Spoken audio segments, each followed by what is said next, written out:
एसिफाइल syrup एक खांसी और सांस की तकलीफ के लिए इस्तेमाल होने वाली दवाई है। इसमें दो इंग्रेडिएंट्स पाए जाते हैं, एसिफाइलिन, पेप्राज़ाइन।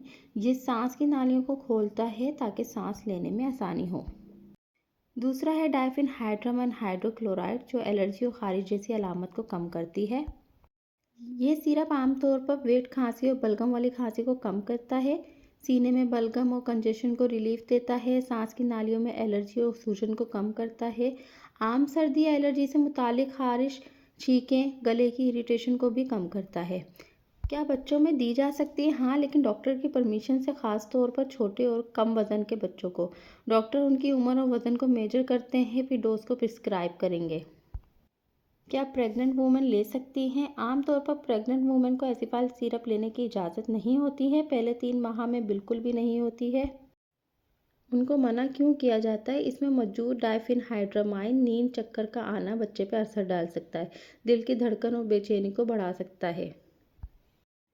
How much dose can be taken? 6 माह से कम उम्र के बच्चे नहीं ले सकते हैं। 6 माह से 1 साल तक के बच्चे आधा चाय का चम्मच 2.5 दिन में 2 मरतबा।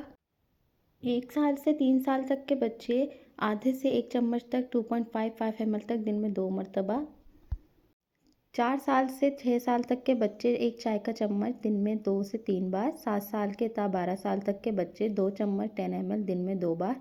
12 साल से ऊपर के पेशेंट 2 से 3 चम्मच 15 to 10 ml दिन में 3 से 2 बार।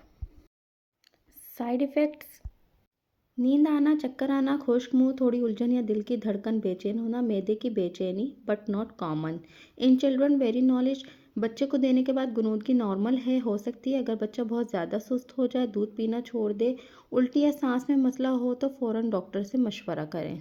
During pregnancy safe side treatment: नीम गर्म पानी, शहद, अगर शुगर ना हो, भाप, स्टीम इन्हेलेशन लें या सेफ साइड सिरप भी ले सकते हैं। अल्लाह हाफिज़।